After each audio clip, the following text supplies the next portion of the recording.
guys, this is Lovin Meets with automotive content creator Sara Gazioglu. We spoke about how she gained 300,000 followers doing what she loves in just 1 year, her family as a support system, and her thoughts on those Chinese cars. We'd really love if you could subscribe to the Lovin Meets Show podcast wherever you get your podcast from, and enjoy the show. Hey guys, welcome back to the Lovin Dubai show. Today's guest is an automotive content creator who's turning her passion for cars into something truly unique, from detailed reviews to exciting car features. If you're a car enthusiast, Sara is the go-to person for all of the insider info. Welcome to the show. Thank you for having me. Monday morning, let's kick it off. Yeah. So tell us, how did it all start? Like, what started to inspire the passion for cars? So I've had the passion for cars since I was a kid. My dad is a car enthusiast, and I used to chill with him when he used to go to all these different car showrooms, and with his friends and stuff. And since then, I was like, okay, I'm loving the sounds of the exhausts. I'm loving the information about these cars, and I used to go watch movies and stuff because it was the only way as a kid to get something out of the cars. And I fell in love with car racing, different types of cars, and all of these variety that's available in the world. And since then, I've been just a car enthusiast and nothing to do with social media. But the social media journey just started in a very weird way. Wow. I did not have it on my plan. It was not part of the plan. My brother, as you know, he's a content creator, but he was living at that time in London. So I met a friend who is a big content creator here in Dubai, and he basically gave me that push with the follower base and all of that. And he's like, okay, here you go. Now you need to start your own story, do your own thing. And that's when my brother Basil came back, and he's like, yo, you're female that's into cars. Why don't you do that? There's a very little of Arabic female content creators that are in cars. And you're gonna do great at it, because I love to talk, I love the camera, I love all of that stuff, and I wanted to be a presenter, a TV presenter back then, but I didn't have the chance to. So I was like, okay, so this is kind of hitting two birds in one stone, so let's do that. And that's how it started. And when was that?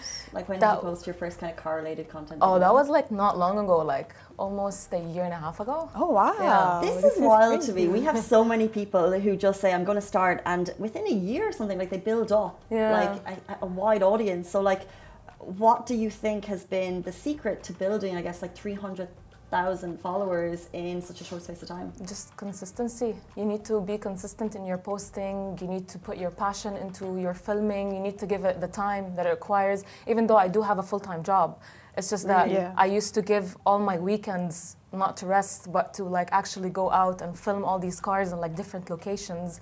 And without that, I wouldn't have achieved anything, and I'm actually aiming to achieve more. Yeah, it just tells us that it's purely passion. If you keep dedicating your weekend for those cars, it's just purely passion. So who inspired you in this journey? Was it a person? Was it a car? Was it an experience? It was not really a specific car, but let's say kind of my family, because I mean, they supported my brother very much when he was getting all these millions of followers across his platforms, and my dad was super into it. He loved it. He loved the idea of social media. And then when I decided I wanted to do it, I got so much support from the both of them. I mean, my brother started off helping me filming all these different videos. Nice. And then once I got engaged, it's my husband right now. He's the one who's taken over all these filmings. And it's just that the support that I'm getting helps a lot. And without them, I don't know what would have happened.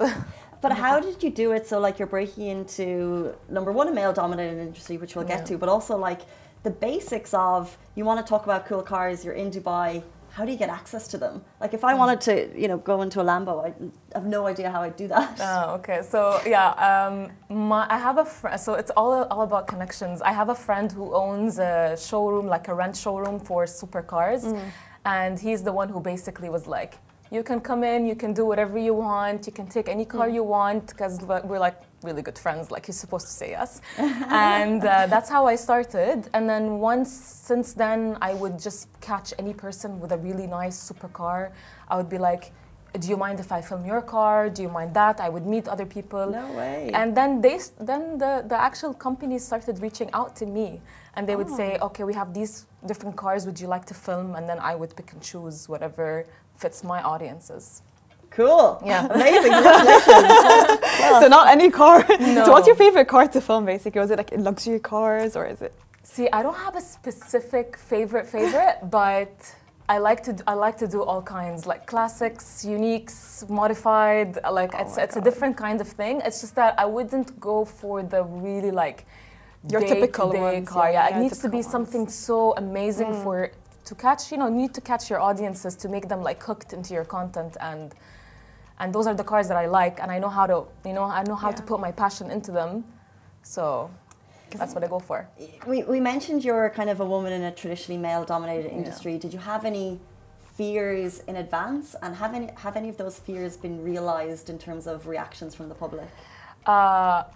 The thing is, I'm the only girl in the family. I have 3 boys and my dad. So I'm kind of like the male version of them. And my dad has always been saying, like, I don't even know how you're like my daughter. Like, you're such a male guy. Like, like you're a guy.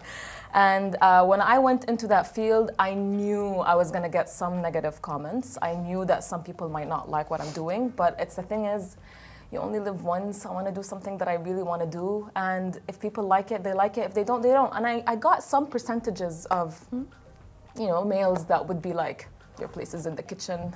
Oh my God. Actually. Yeah, like this is not for you. Leave these things for males and all of that. And it's just like, okay, I would just ignore. I would just continue, because I do have a lot of people like friends and family that are supporting me. So, and you have a lot of audience that really enjoy your content, basically. Yeah, so those people are just they're haters. They're just a small percentage, but it's like I saw it coming. It's just that, so I got myself ready for it. There's a man sitting somewhere typing your places in the kitchen on your content. How dare he? Like while he's sitting on the couch, actually. While he's sitting on the couch, like twiddling his thumbs. Like, you were ready for it, but how did that feel? Yeah.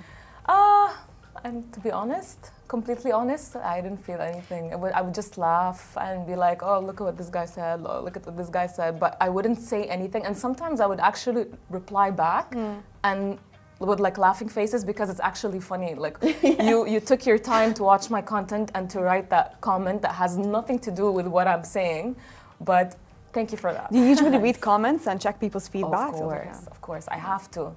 It's and the thing is, some feedbacks are actually like, something for me to do for my next, like something, masalan, for example, something good for me, like, oh, don't do this, do that, it's better. So sometimes I like to take what people see, because they see it from the outside picture, and I'm always like doing the same thing. So it's like, okay, Nani, let's give it a try. And feedback from people, actually, they make you better. Yeah, that's true. Like, it's constructive criticism. Yes. It's not hate. Yes, exactly. So I'm sure you've seen a lot of electric cars on the roads right now. It's becoming the super hype. Are you a fan? What would you say about that? I mean, electric cars are the future of the world, which is, we all know that it's coming. They're cool. They give you the huge push when the hype of a fast car. However, I would still go back to like my combustion engine, because like I love the sound. Electric cars, like they're muted. And they're so muted. It's like sometimes, like I was driving an electric car once, and it was a really fast electric car, super cool. Everything inside, technology-wise, like it was such a luxurious, amazing car, super expensive. And when I was driving in the morning going to work, and it's like, oh my God, I'm about to go to sleep. Like, it's too quiet. Too quiet. Like, is it working or is it not driving? Yeah, exactly. And the thing is, and for me, it's like I don't drive really badly on the roads or nothing, but I just like to hear, the sound of my car. Because I enjoy it myself. Some people might like electric cars because, just them, but not me. So you're a traditionalist, I guess, in that sense. I feel like electric cars were having a moment, but all of a sudden Chinese cars like Geely, Jetour and Bake, if I'm saying that right, they are literally taking over the roads. Have you tried them, and yes. What are your thoughts? I've tried the bike ones, yes. I've tried bike, and I've tried Honchi, I've tried Seres, I've tried different. Jetour, not yet, to be honest. They look cool, the they look really good. Yeah. they're very nice in terms of what, like as I said, like luxury and all of that. However, I'm my dad's girl, you know, like he's a German guy, and I'm half like I like a lot of German cars and Japanese cars, but I wouldn't go out of that because it's just personal, like what I like exactly. Why do you think they're better? I don't think they're better. It's just my kind of like, let's say, preference. Yeah, German cars to me are very reliable. Yeah. They give you a lot of time and all of that. They don't like. That's just my personal opinion, by the way, completely. Japanese cars are where I like to drive in terms of when I want to get the, you know, the adrenaline. If you want to modify your cars or anything, they give you the ability to do that. So Chinese cars are good and they're going somewhere. It's just my personal preference only. Yeah. So, you know, we've all had such car fails in our past. Yeah. What's the funniest thing that happened to you while testing or driving a car?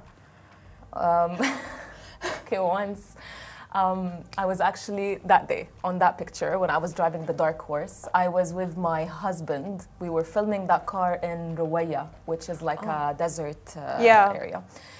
And while I was filming, literally a sandstorm just started out of nowhere. Oh my God. And we were in the middle of it, and I got a lot of sand into my eyes, and we started fighting, and it was like, what are we supposed to do? Like, I can't not film this car because I need to give it back. And I literally stood in front of the sandstorm, me and him, and we're just doing this, and it was all around us. And I'm like, okay, is this ever gonna end? Am I ever gonna be able to enter the car? I need to go home. Like, and then once it stopped, I just did this. I brushed the sand out of my hair. And I'm like, okay, let's go back. Let's continue. Oh my God. Yeah. It's like bang in the middle. How long does a sandstorm last? How long did it last? I think it was like about 10 minutes. Whoa. Yeah. I've never been inside a sandstorm before. Like I've seen it. This is the thing. Yeah, I've seen it around and all of that, but I've never been like in it exactly. And especially in the desert where it's like, I think where it's all sand. Where like it's very strong, not like when you're in the city.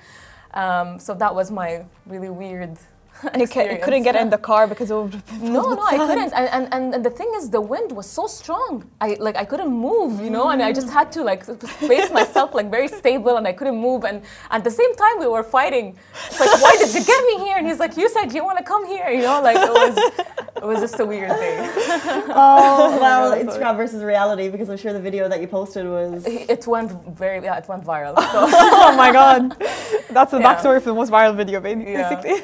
All's well that ends well. At the beginning of the show, you mentioned you have some plans. So you're working full time. Yeah. You're building an audience of 300,000 plus followers on Instagram. No mean feat. It's the beginning of 2025. What's on your vision board for the year to come? So I actually want to aim for a more follower base, and basically I want to start my own thing on YouTube. So I've started at least now 2 episodes of basically how to do things with your car, some stuff that you don't need to take it to the garage for, some simple stuff that you can do at home, where to buy them, what to use, and all of that. I've already posted 1 video, and I got some really good feedback, and I think I'm gonna start this journey not just reviewing cars but actually helping people out, like educate them. Yeah, that's really good. Yeah, I am absolutely so car illiterate, and I don't know where to go, as in like online, to find out basic questions, and I just go to the petrol station, and I feel like I'm going to get scammed because I'm just like 100%. This not sure, like just I don't know what's going on. And it's just oil change, and they go into all of depth. Yeah. Usually I just rely on my brothers. I'm like, you know what? Oh, there's something coming up.